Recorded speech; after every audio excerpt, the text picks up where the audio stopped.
अस्सलाम वालेकुम नाज़रीन, मैं हूं बाबर डूगर और आप देख रहे हैं मेरा यूट्यूब चैनल। नाज़रीन, साबिक DGFIA बशीर मेमन के एक हालिया इंटरव्यू ने सियासत में तहलका मचा दी है।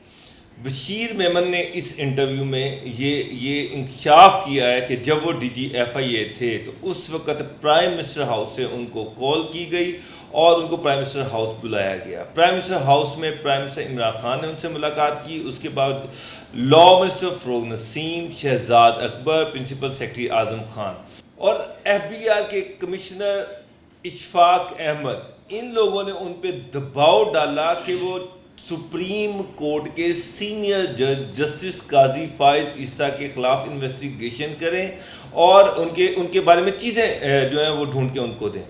इंटरव्यू के दौरान बशीर मेमन ने ये दावा किया कि वो खड़े हो गए, उन्होंने स्टैंड लिया कि जनाब ये उनका मैंडेट नहीं है, एक सिटिंग सुप्रीम कोर्ट के जज को वो इन्वेस्टिगेट नहीं कर सकते। आइन के तहत ये काम सिर्फ सुप्रीम जुडिशल काउंसिल का है। लेकिन इस इंटरव्यू के बाद पाकिस्तान की सियासत में एक तहलका मच गया। फ़रोग़ नसीम उन्होंने बिल्कुल इनकार कर दिया कि ना ऐसी कोई मुलाकात तो हुई नहीं है और उन्होंने ये भी कहा कि वो बशीर मेमन के ख़िलाफ़ हर्जाने का दावा करेंगे, जबकि शहजाद अकबर ने तो 50 करोड़ रुपये हर्जाने का दावा कर दिया है कि ये एक झूठा इल्ज़ाम है।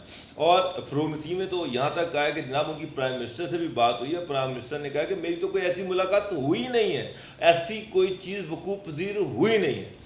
अच्छा, इसमें बहुत सारे सवाल। दूसरी तरफ नून लीग जो है वो बगले में जा रही है। मरियम जो है वो कह रहे हैं कि देखें, हम तो पहले ही कह रहे थे कि ये नाम ये PM हाउस जो है ये साजिशों का गढ़ बना हुआ है। शहबाज शरीफ कह रहे थे, मैंने जो कहा था कि न्याजी नैब गठजोड़ वो साबित हो रहा है। अब आज PTI ने एक प्रेस कॉन्फ्रेंस की, उसमें उनका ये कहना था उस प्रेस कॉन्फ्रेंस में कि जिस रिपोर्टर ने ये इंटरव्यू किया वो नून लीग का वर्कर था, पहली बात। दूसरी बात ये कि इंटरव्यू के हवाले से बहुत सारे सवालात खड़े हो गए हैं। पहली बात तो ये है कि रिपोर्टर जिसने इंटरव्यू किया उसको कैसे पता था कि DG जो FIA हैं उनको इस तरह की उन पर इस तरह का कोई प्रेशर डाला गया। और 2019 में बशीर मेमन साहब रिटायर हुए, 1.25 साल के बाद उन्होंने ये इंटरव्यू क्यों दिया, उस रिपोर्टर से उनको किस तरह से कांटेक्ट किया गया। वो रिपोर्टर लाहौर में था, वो हैदराबाद में थे। रिपोर्टर मैं आपको बता दूं शाहिद असलम है, बहुत सारी इन्वेस्टिगेटिव रिपोर्टिंग करते रहते हैं, सोशल मीडिया में आप देखें तो उनको बहुत सारी आपको उनकी रिपोर्ट्स मिल जाएंगी। वो लाहौर से हैदराबाद गए, कैसे गए, किस तरह से कांटेक्ट हुआ, ये टाइमिंग, एक दिन पहले जस्टिस काजी फायद ईसा का सुप्रीम कोर्ट में उनके हक में फैसला आता है, अगले दिन ये इंटरव्यू आ जाता है। बहुत सारे सवाल हैं और बल्कि PTI की तरफ से तो ये बार बार इल्ज़ाम लगाया जा रहा है कि ये एक पेड इंटरव्यू था और ये कि बशीर मेमन ने किसी ख़ास वजह से ये मुँह खोला है। बल्कि यहाँ तक कहा जा रहा है कि शायद कुछ हलकों की जानिब से ये इंटरव्यू मैनेज कराया गया ताकि काजी फायद, ये जो इंप्रेशन है कि शायद कुछ हल्के काजी फायद ईसा के ख़िलाफ़ थे, इससे ये तासुर जाएगा कि शायद गवर्नमेंट जो है उसने ये रेफरेंस तैयार किया, हलकों का इससे कुछ लेना देना नहीं है। असल हक़ाइक़ क्या थे ये जानने के लिए जो रिपोर्टर हैं जिन्होंने ये इंटरव्यू किया, शाहिद असलम साहब, वो मेरे साथ हैं। शाहिद साहब जी, थैंक यू बाबर भाई। शाहिद साहब, पहले तो आप मुझे ये बताएं, ये बड़ा स्ट्रॉन्ग एलिगेशन है कि ये सारा मैरिड इंटरव्यू था और इसको नून लीग ने स्पॉन्सर किया, नून लीग ने ये मैनेज किया और ये है कि आप नून लीग के वर्कर हैं। ये तो शुक्रिया बाबर भाई। ये तो देखिए इतनी मज़ाक़ा खेज़ ये बात है कि इवन आज जो PTI के 2 अहम ओहदों पे फायज़ ख़वातीन हैं, आज उन्होंने एक प्रेस कॉन्फ्रेंस भी की PID में इस्लामाबाद में, तो उन्होंने ये बात वहाँ पे भी की कि शायद जो इंटरव्यू किया गया है जिसको मरियम नवाज़ ने रीट्वीट भी किया, तो वो उनके अपने किसी जो नून लीग का कोई सोशल मीडिया का कोई सेल का कोई बंदा है शायद उसने किया हुआ है। लेकिन मैं हैरान हूँ कि गवर्नमेंट के इतने अहम ओहदों पे तैनात ये लोग थोड़ी सी भी कोशिश भी नहीं करते कि चीज़ों को थोड़ा वेरीफाई कर लें, थोड़ा सा पता ही कर लें कि जो इंटरव्यू करने वाला है मरियम नवाज़ किस बंदे की जो है ट्विटर हैंडल को या उसकी ख़बर को रीट्वीट कर रही हैं, वो ये बंदा वही है या नहीं है। मेरा नाम शाहिद असलम है। मैं सोशल मीडिया पे मतलब ट्विटर हैंडल से मुझे आप फॉलो मुझे आइडेंटिफाई कर सकते हैं। सोशल मीडिया पे मेरा अकाउंट है। और ये इंटरव्यू के जी प्लांटेड है। ये मैं बाबर भाई आपकी इतला के लिए सबसे पहले ये बता दूं, मैंने ये इंटरव्यू रिकॉर्ड हुआ 11 अप्रैल को। ये इंटरव्यू को 25 या 26 अप्रैल को रिकॉर्ड नहीं हुआ, ये इंटरव्यू रिकॉर्ड हुआ 11 अप्रैल को। और ये कि जी अभी इसकी आने की क्या वजह थी, अभी आप इतना ट्रैवल वहाँ करके क्यों गए हैं, इसका सीधा सा जवाब ये है कि आपको पता है कि ज़ाहिर बशीर, हर कोई जानता है कि बशीर अहमद मेमन ज़ाहिर DGFI से रिटायर होकर आए हैं। भाई मैं पिछले 10-12 साल से FI की बीट कवर कर रहा हूँ। मैं इस्लामाबाद भी जाता हूँ, मैं मतलब मेरे जो सोर्स हैं वो कराची में बैठे हुए हैं, पेशावर में बैठे हुए हैं, इवन कोयटा में भी बैठे हुए हैं। बात यह है कि मेरी FI में एक्सेस कितनी है ये मेरी खबरों से आप बखूबी जज कर सकते हैं। इस इंटरव्यू का मैं इस इंफॉर्मेशन के पीछे था काफ़ी महीनों से। जब बशीर अहमद मैंने सबसे पहले थोड़ी सी इस हवाले से बात की थी मतीउल्लाह जान साहब से, इस्लामाबाद में सीनियर सहाफ़ी हैं, उन्होंने थोड़ा सा उनके साथ इंटरव्यू में थोड़ा सा उन्होंने हिंट दिया था। तब से मैं उनके पीछे था कि मैं इस चीज़ को प्रूव करना है कि आखिर क्या बात है, कि ऐसी कौन सी और भी चीज़ें हैं जो शायद अभी सामने नहीं। हिंट क्या दिया था उन्होंने उस इंटरव्यू में मतीउल्लाह जान साहब के साथ बशीर अहमद मेमन साहब ने ये कहा था कि मुझे प्रेशराइज़ किया जाता था कि आप गवर्नमेंट के जो अपोजिशन के लोग हैं उनके हवाले से कोई एक्शन लें। लेकिन शायद साहब 2019 में वो रिटायर होते हैं, तकरीबन अब 1.5 साल हो गया है। 1.5 साल में मैंने कहा 1.5 साल से उनको पुरसुई करते रहे नहीं, और 1.5 साल में वो आपके हाथ नहीं आए, और एकदम जब ये सारा सिनेरियो चल रहा था, सुप्रीम कोर्ट में केस चल रहा था, वो आपके हाथ आए और उन्होंने इतना बड़ा इंकशाफ कर दिया। मतीउल्लाह जान को उन्होंने ये इंकशाफ नहीं किया। आप बिल्कुल सही कह रहे हैं कि मैं इस चीज़ को 1.5 साल से तो बिल्कुल नहीं फॉलो कर रहा था। मुझे पहला हिंट मिला जब मतीउल्लाह जान साहब के साथ इनका इंटरव्यू हुआ। उसके बाद मुझे जब मैंने FIA हेडक्वार्टर में कुछ अपने दोस्तों से बात की, वहाँ पे अपने ज़राए से बात की, तो थोड़ी थोड़ी चीज़ों के मुझे क्लू मिलते गए। तो फिर वहाँ से फिर मेमन साहब के साथ रब्ता हुआ ज़ाहिर है। तो इस तरह से मैं अच्छा, जब मेमन साहब के साथ आपने रब्ता किया तो आपने उनको स्पेसिफिकली बताया कि आप इस इशू पर उनसे बात करना चाह रहे हो, और उनका रिस्पॉन्स क्या था? बिल्कुल, मैंने उनसे ज़ाहिर है जब मेरी इन्फॉर्मेशन कुछ डॉट मिल रहे थे, तो क्योंकि ये ज़ाहिर है उस वक्त DGFI थे, तो इनसे बेहतर तो कोई और बंदा ही नहीं था जो बताता कि उसमें कितनी सच्चाई है इन बातों में कि FIA के साथ जो प्राइम मिनिस्टर ऑफिस से कुछ कम्युनिकेशन अगर इस हवाले से हो रही थी जस्टिस काजी फाइज ईसा के हवाले से, तो उससे बेहतर तो कोई और बंदा ही नहीं था। तो इसीलिए इनसे फिर रब्ता किया गया और उनको कन्विंस किया गया कि आप बताएं आप कि इस तरह की बातों में कोई सच्चाई है नहीं है। तो फिर मैं उनके पास गया और फिर जाके शायद साहब 1 मिनट है, आपने उनसे रब्ता कब किया? आपने जब उनको क्या आपने सवालात पहले भिजवाए कि ये मेरे सवालात हैं, उसके बाद उनका रिएक्शन क्या था? क्या वो बड़े आराम से इंटरव्यू देने के लिए आमादा हो गए? इतनी बड़े उन्होंने इंकशाफात किए हैं, उसके कॉन्सिक्वेंसेस भी हो सकते हैं, कल चीज़ें किस साइड पे जाती हैं। मैं वो एक मंजे हुए इन्वेस्टिगेटिव ऑफिसर हैं, उनको पता होना चाहिए कि ये इसके कॉन्सिक्वेंसेस क्या होंगे। उनका एकदम वो तैयार हो गए? नहीं, एब्सोल्युटली ऐसी कोई बात नहीं है। मैंने जैसे आपको बताया कि मैं उनसे इस मामले में उनको यानी कन्विंस कर रहा मुझे कुछ बताएं या कुछ शेयर करें या इस पर कुछ बताएं कि क्या इन चीज़ों में कुछ सदाकत है कि नहीं है। जैसे मुझे हिंट मिले तो मैं उनके पीछे काफ़ी महीनों से था कि वो इस पर कुछ बताएं, लेकिन वो नहीं बता रहे थे, बिल्कुल भी हाथ नहीं आ रहे थे। तो at the end of the day ज़ाहिर है जब ये अप्रैल में जाके उनको कन्विंस किया इस बात पे, और उदाहरण उन्होंने अपने खदशात भी मुझे बताए कि अगर मैं बोलूँगा तो मेरे लिए क्या कॉन्सिक्वेंसेस हो सकते हैं, मेरा बिजनेस है, बाकी मामलात हैं, तो मुझ पे भी ज़ाहिर है गवर्नमेंट को मेरे हवाले से भी कोई एक्शन ले सकती है। लेकिन उन्होंने कहा कि ठीक है अब मुझे इस पे बोलना चाहिए। आपको हैरत नहीं हुई कि एकदम इतने अरसे से वो चुप थे, वो आपको वो टाल रहे थे और एकदम वो तैयार? नहीं, बिल्कुल। देखें, इसमें हैरत वाली इसलिए बात नहीं, आप खुद इतने मजे हुए और पाकिस्तान के चंद टॉप के जो इन्वेस्टिगेटिव जर्नलिस्ट उनमें से एक हैं। आपको पता है कि आप सोर्स जब कल्टीवेट करते हैं कितनी उस पर मेहनत करनी पड़ती है, एक इन्फॉर्मेशन निकालने के लिए कितने कितने महीने लग जाते हैं आपको। तो मैंने जैसे बताया कि मैं गुज़िश्ता कई महीनों से इस पर काम कर रहा था, और ये यकदम नहीं, कोई अचानक से नहीं वो मान गया कि हाँ जी शाहिद असलम आ जा तू यार, मैं तेरा इंतज़ार कर रहे हैं, आ तो मेरा इंटरव्यू कर। देखिए, पाकिस्तान के टॉप के जर्नल, मतलब मैं कोई न्यूज़ एंकर नहीं हूँ, आई एम जस्ट रिपोर्टर। मैं एक इन्वेस्टिगेटिव जर्नलिस्ट हूँ और ज़्यादा प्रिंट के लिए करता हूँ, मैं कोई TV का भी कोई बड़ा नाम नहीं हूँ। लेकिन ये अपना आप कह लें ज़ाहिर है कि एक ट्रस्ट का लेवल होता है, और ये मेरी खुशकिस्मती थी कि ये इन्फॉर्मेशन जो मैं ब्रेक करने में कामयाब हुआ, मैंने उनको कन्विंस किया कि आपको इस पे बताना चाहिए आके कि अगर किस तरह की कुछ एक्टिविटी हो रही थी प्राइम मिनिस्टर ऑफिस में तो बताना चाहिए लोगों को। लेकिन शाहिद साहब, अच्छा आप लाहौर में थे, वो हैदराबाद में थे, लाहौर से आप अपने तौर पर अपने एक्सपेंसेस पर पूरी टीम मूव करके लेके गए वहाँ पर, जहाज़ के ज़रिए गए, गाड़ी के ज़रिए? नहीं, कोई अपने एक्सपेंस पे कोई नहीं है। मैं बाकायदा एक अदारे के लिए काम करता हूँ और उनके साथ ज़ाहिर है सारा ये अप्रूव करके अप्रूवल लेके उसके बाद मैंने ट्रैवल किया, वहाँ जाके इंटरव्यू करके मैं दोबारा वापस आया।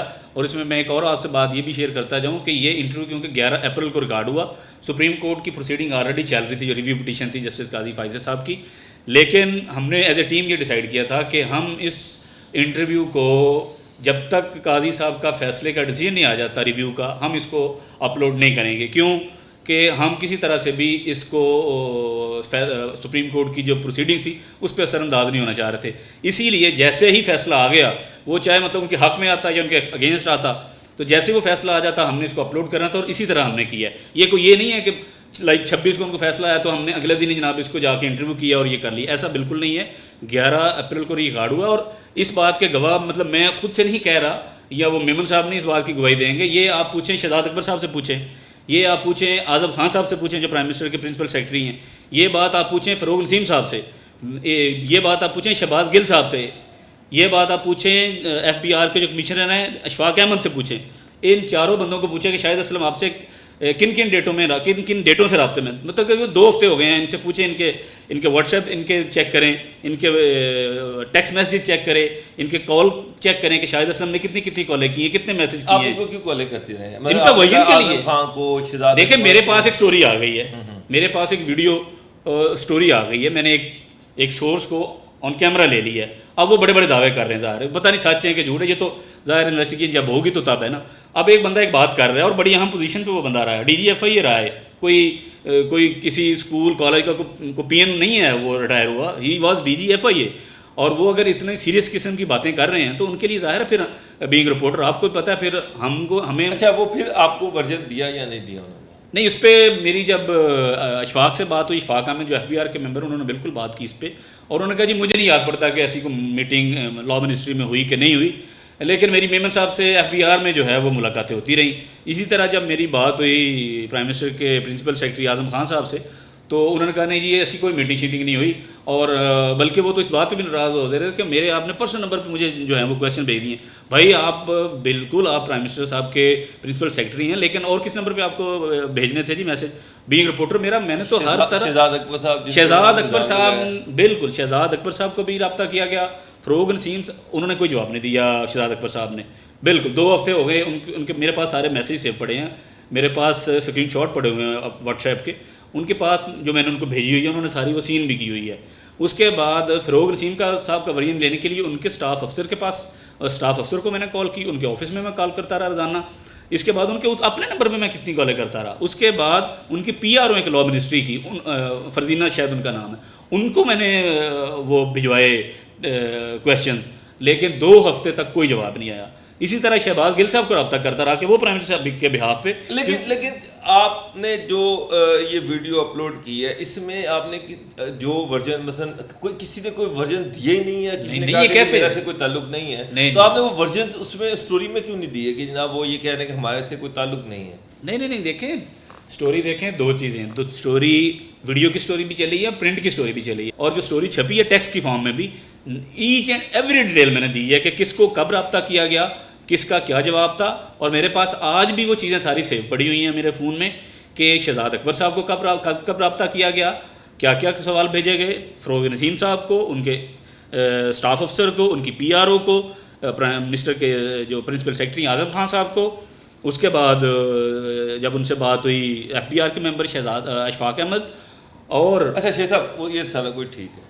अब बार बार जो एक PTI की तरफ से एलिगेशन लग रहा है कि ये एक पेड इंटरव्यू था और ये एक साजिश है PTI के ख़िलाफ़ और इसका अल्टीमेटली बेनिफिशियरी नून लीग है, ये ताने बाने तो इसी तरह से मिले हैं जिस तरह से नून लीग इसने एकदम नून लीग की लीडरशिप सामने आई, मरीम नवाज़ ने इस पर ट्वीट कर दिया, शहबाज शरीफ ने कर दिया और उन्होंने कहा जी देखें हम तो ये पहले दिन से कह रहे थे कि ये पीटीआई की गवर्नमेंट इस तरह से कर रही है। तो इसे ऐसा लगता नहीं है, आपको नहीं लगता कि कहीं ये वन साइडेड ही हो गया सारा कुछ? नहीं, आप कैसे ये कह सकते हैं वन साइडेड? उसकी वजह यह है कि आप खुद इतने मंजे हुए जर्नलिस्ट हैं, इतनी बड़ी बड़ी स्टोरीज़ आपने खुद ब्रेक की हैं। आपको पता है कि आप सेक्रेटेरिएट के कितने मंजे हुए जर्नलिस्ट हैं और सारी ब्रोक्रेसी जानती है आपकी स्टोरीज़ को। बात यह है कि आपको पता है जब आप स्टोरी करते हैं तो हमेशा कोई ना कोई स्टोरी किसी के फेवर में होती है और किसी के अगेंस्ट होती है।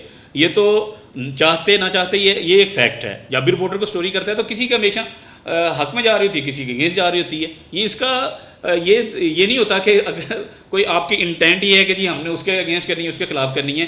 बात ये है कि ये इतनी बड़ी डेवलपमेंट थी। अच्छा शायद इसमें अब इस इंटरव्यू के बाद एक बड़ा हंगामा बर्पा हो गया पाकिस्तान की सियासत में। आज सारा दिन जो टीवी है उसमें इसी की बातगश जारी रही है ये इस इंटरव्यू की।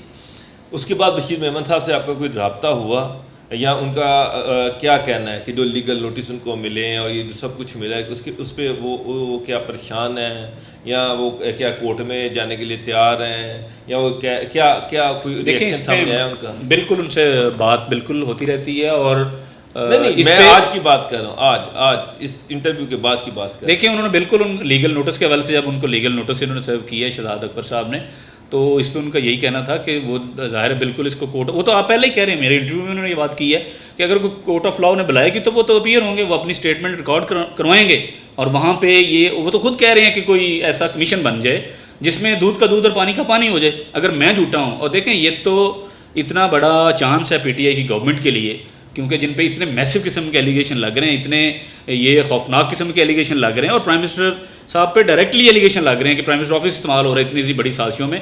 बात ये है कि ये इतना बड़ा मौका है पीटीआई के लिए और गवर्नमेंट के लिए कि बजाय कि उन्हें आप लीगल नोटिस भेजें ये वो बिल्कुल ये सारा कुछ करें। आपको पता है लीगल नोटिस का क्या यहाँ हद के इज़्ज़त का दावे यहाँ पे कितने आपको पता है रजिस्टर्ड होते रहते हैं। आज तक कुछ कभी बना? इमरान खान साहब पे शहबाज शरीफ ने किया और कितने साल गुजर गए। इसी तरह नजम सेठी साहब ने इमरान खान पे किया, उनकी कितना अरसा गुजर गया। इसी तरह इमरान खान साहब ने शायद एक दो वो दावा दायर किया हो लेकिन कुछ नहीं बना। बात ये है कि ये पीटीआई गवर्नमेंट में है, वज़ीर-ए-आज़म साहब वज़ीर आज़म इस वक्त इमरान खान खुद हैं, शहजाद अकबर साहब मशीर दाखिला और अकाउंटेबिलिटी के वो इस वक्त मशीर हैं, वज़ीर अपना उस प्राइम मिनिस्टर के, वज़ीर कानून फ़रोग़ नसीम हैं, आज़म खान प्राइम मिनिस्टर के प्रिंसिपल सेक्रेटरी हैं।